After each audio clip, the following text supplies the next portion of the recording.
everyone, it's Michelle and Dave, and we are on day 28 of our 30-day video vlog challenge. Day 28. Woo, wow, we are Loving rocking it. Two more days of our 30-day challenge, and we are done forever.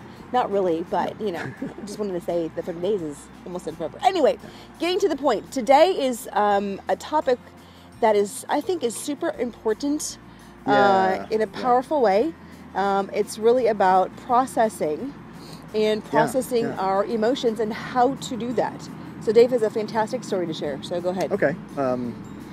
So at this very lake, just a little bit further that way, I had probably one of the biggest ahas in my life. Like I was kind of at wit's end. I mean, I really was. I was noticing how irritated I was about so many things. I felt so much judgment of myself, of the circumstance I was in, people in my life.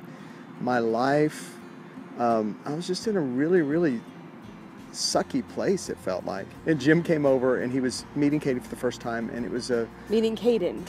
Yes. Meeting Kaden for the first time. Baby. He was real young, and I just remember him like asking me about what was going on. And I don't think I was aware of how much pain I was in, emotional pain, just irritated pain, frustrated at life, and not really owning it, not really like processing it is really what now I look back at it and call it. So he invited me to do that. And so I had just started journaling, and I think I was just learning the value of it. But I came to the lake, I wrote out my journals, and I wrote some pretty mean stuff about myself and about life. I was just really, really self-critical, very angry at a lot of people. I wasn't angry at you or Kaden, but I was angry at my life. I was judging myself, like really, really just being, I think you get it. You weren't kind to yourself at all. I wasn't kind. Okay. And I noticed as I was just writing this stuff out, and it was just like coming out of me and coming out of me and coming out of me, like puke, almost like just purging this pain inside me, this anger, this frustration, this stuff going on inside. After it was all out, I was sitting there going, okay, it's done. And there was a kind of a release that took place, and it was, the best way to kind of explain it was a couple days after that, we were in the house. Kaden was young, and he was fussing. We didn't know what was going on because he hadn't acted like this in a while, and you had just fed him.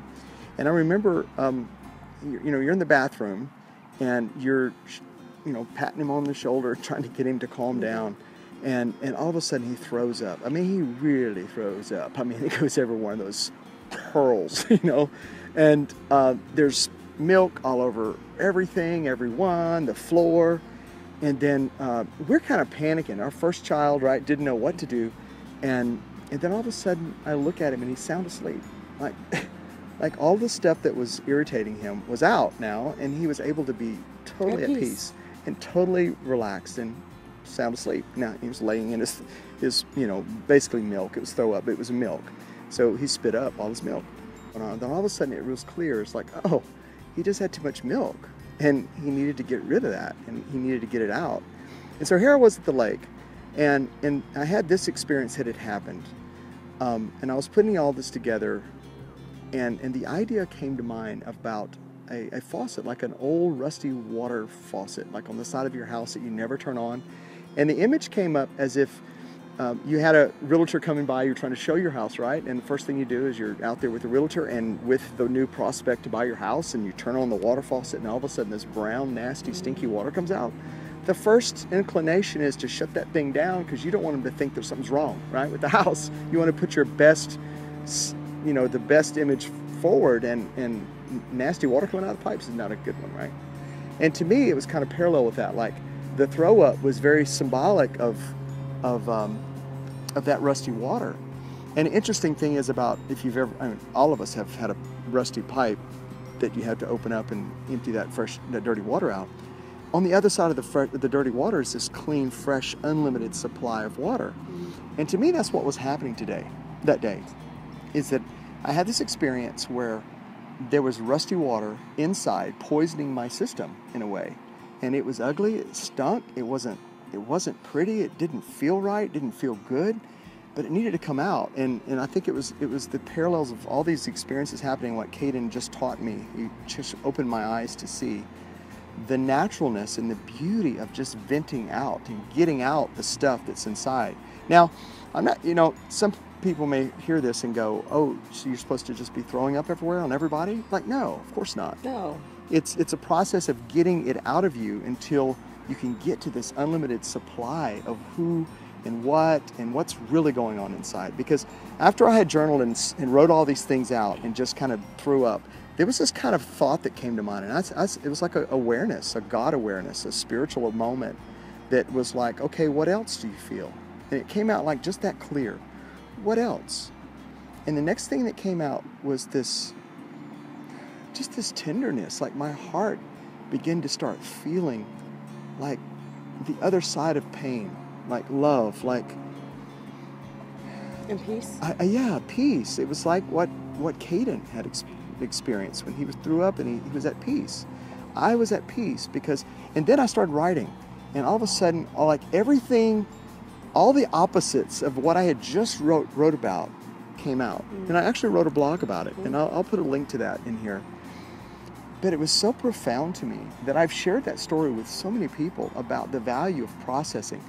And you have your own way of processing, and it's different than me. And for me, I love to journal, and I love to have conversations with people. So how is a way that you process your own emotions or feelings? A lot of mine I do it with you. Okay. I do it alone with God, and I have this conversation with God, and get it out of me. And sometimes you do an amazing job and provide a safe space for me to vent.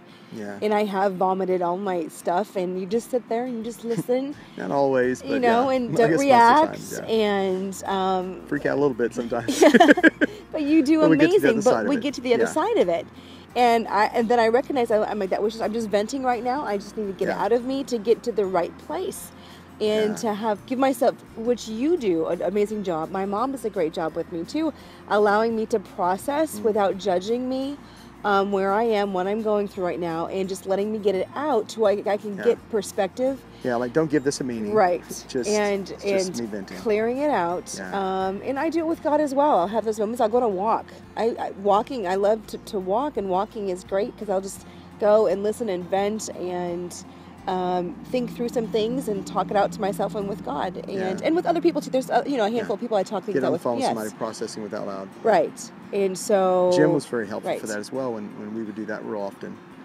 Yeah. And I think not being afraid of those emotions is also key. And people get stuck. Yeah. They don't know.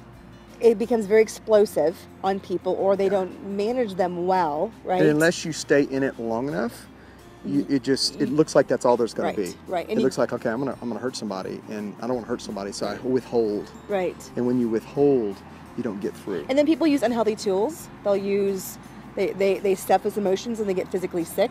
Yeah. They'll use alcohol. They'll use drugs. They'll use food, Numb it. Just avoiding it as opposed to feeling the emotion and allowing it, giving it permission, giving it its place, because we're emotional beings. And God gave us emotions to allow it to pass through us and to get to the other side. Yeah, because we're so much, and that goes along with a previous comments that we've said, we're more than our thoughts, we're more than our emotions. Right. But when we get hung up and not allow ourselves to experience the negative ones, then we don't get to experience fully the beautiful ones. Right. And there's more beauty and more lovely thoughts and feelings going on inside of us than the ones that are negative. Right. I think we just have to allow ourselves to get through them. And to be vulnerable, and to be open, and to be transparent, and to be honest with ourselves, honest with God, honest with others. And because everybody has those feelings and those emotions. We do. We're called human beings. Yeah. And giving each other permission to be there's human. There's the being side of us, and there's the human side of us. Right. And allowing that space for each other. And so anyway. Yeah. So anyway, that is our. That's one of the, I think one of the things that we've learned along our life journey of finding how we process the best, like how we get to the other side, get through our emotions, get through our thoughts that typically would be things that we would get hung up on, and get to the other side. And I think we don't do it, in general, most of us don't do it often enough, and so we just need to give ourselves permission to. Right.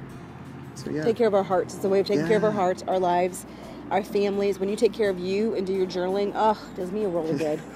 Oh my gosh. Yeah. We invite you to process, to allow the process and to go through it, to feel it, Yeah.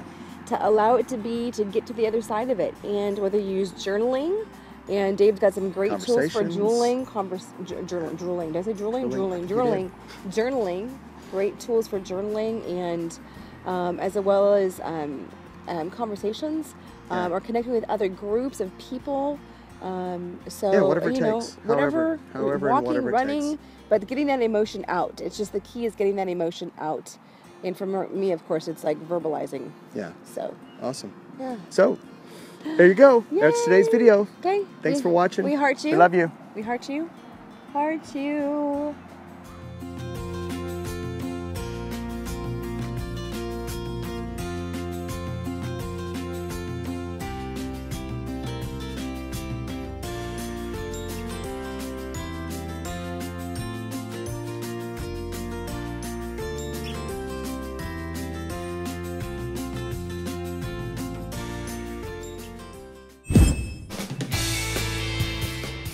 Let's act like I'm throwing up.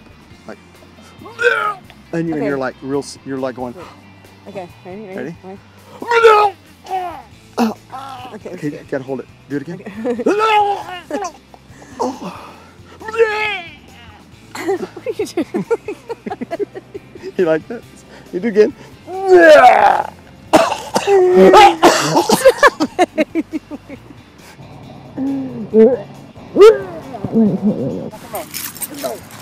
Oh wait, I'm too short now. You're on the high spot. This ain't working. There you go. What's up with that? So not short like you. But you get flip flops on. I put on tennis shoes. Oh, you know what? That's true. That's true. We take Here, off my flip off. shoes. Yeah, please. Oh, for real? I'm kidding. It's not like Nicole Kidman and Tom Cruise Testing. here.